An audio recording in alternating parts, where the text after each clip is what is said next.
ये कांग्रेस पार्टी, उन्होंने वादा किया था कि महंगाई कम करेंगे। महंगाई कम हुई भाई? महंगाई कम हुई? अरे अटल बिहारी वाजपेयी जहां महंगाई छोड़ के गए थे वहीं पर रखे रखते न तो भी गरीब के घर में चूल्हा जलता।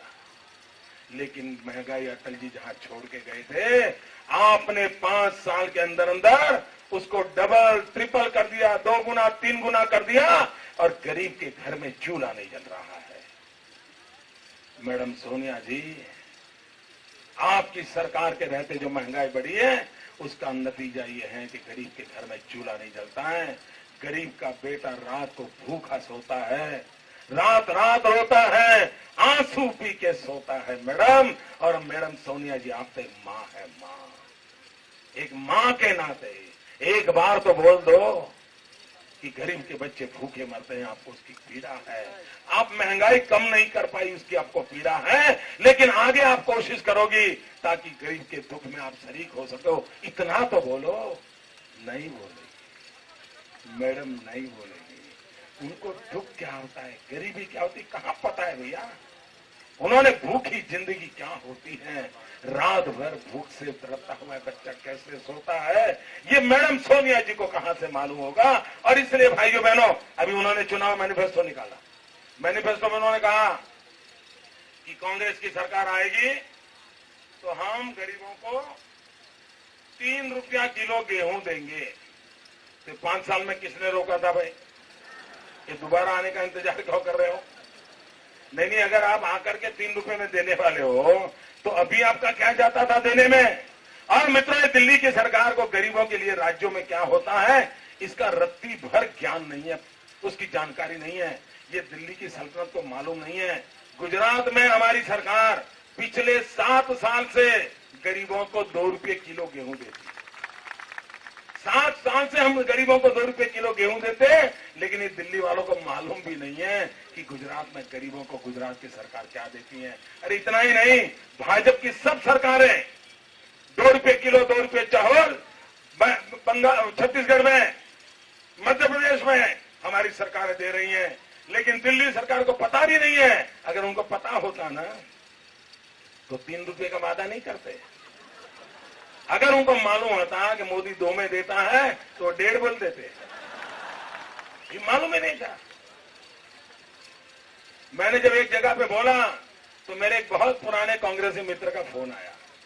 वो मुझे कहने लगा, मोदी जी आप कांग्रेस को पहचानते नहीं हो। मैंने कहा क्यों भाई, क्या हुआ? अरे बोले आप कहाँ पहचानते हो? मैंने कहा मेरी बात छोड़ यार, हिंदुस्तान अभी तक नहीं पहचान पाया इनको। कौन पहचानते है? रोज रंग बदलते हैं जी, कोई नहीं पहचानता है। नहीं, बोले मजाक बात करो मोदी जी, मैं सीरियस बात करूं। मैंने बताओ क्या है? बोले आपने भाषण में कहा कि आप 2 रुपये किलो गेहूं देते हैं, कांग्रेस को पता होता तो वो 1.5 में दे देती। मैं कहा सही बात है, अगर उनको मालूम होता तो वो 1.5 की घोषणा करते। बोले नहीं है, तभी तो बोलता हूं आप कांग्रेस को पहचानते नहीं हो। मैंने कहा मतलब? बोले मतलब बड़ा सीधा साधा है। कांग्रेस वालों को पता है कि आप 2 रुपये किलो में गेहूं देते हैं, तभी तो उन्होंने 3 रुपये घोषित किया है। मैंने कहा मतलब यही, वो तुम्हारे यहां से 2 रुपये में खरीदेंगे और 3 में जाकर के बेच देंगे।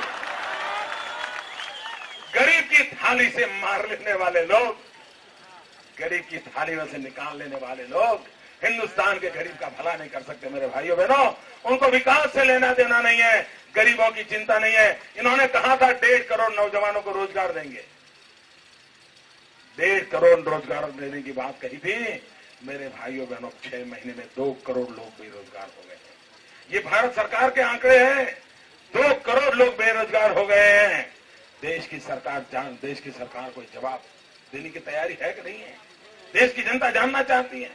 और प्रणब मुखर्जी तो कहते हैं अभी और भी लोगों का रोजगार जाने वाला है। ये प्रणब मुखर्जी कह रहे हैं।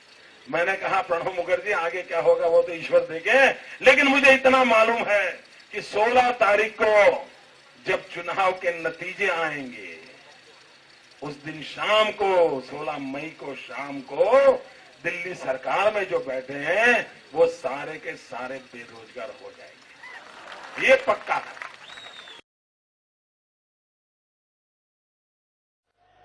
मेरे देशवासियों, मैं एक मेरी पीड़ा की बात बताना चाहता हूं, जो मेरे दिल को चोट पहुंची है, और वो चोट हर हिंदुस्तान को पहुंचना बहुत स्वाभाविक है। वो चोट ये है कि कल पाकिस्तान के प्रधानमंत्री ने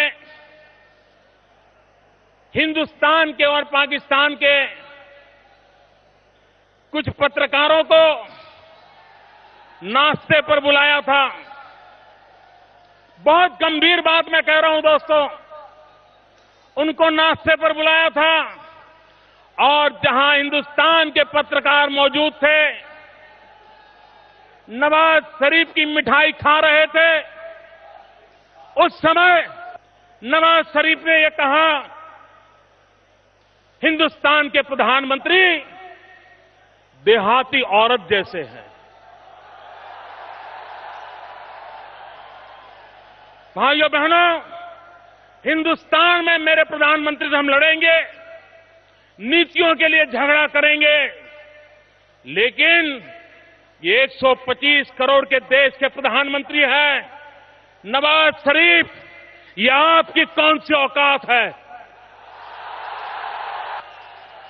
आप मेरे देश के प्रधानमंत्री को देहाती औरत कह के संबोधन करते हो और ये कहते हो कि हिंदुस्तान के प्रधानमंत्री तो देहाती औरत जैसे हैं।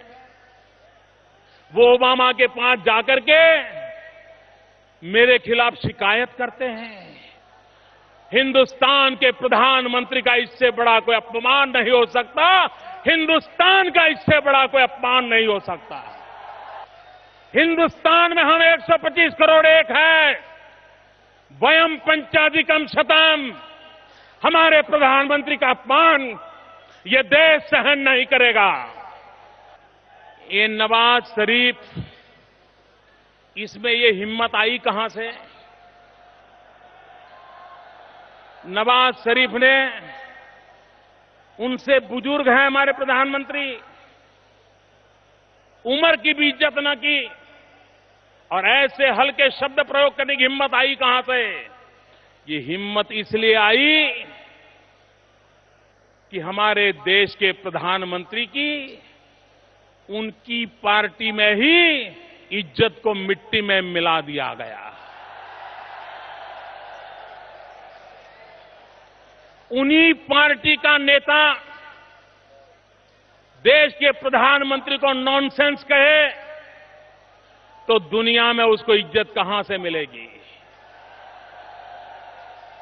मित्रों, अगर मैं देहाती भाषा में कहूं, गांव की भाषा में कहूं, तो कांग्रेस पार्टी के उपाध्यक्ष ने भारत के प्रधानमंत्री की पगड़ी उछाल दी है, पगड़ी उछाल दी है। और जब देश में आप ही आपकी पार्टी के प्रधानमंत्री की इज्जत नहीं करोगे तो नवाज शरीफ क्यों करेगा?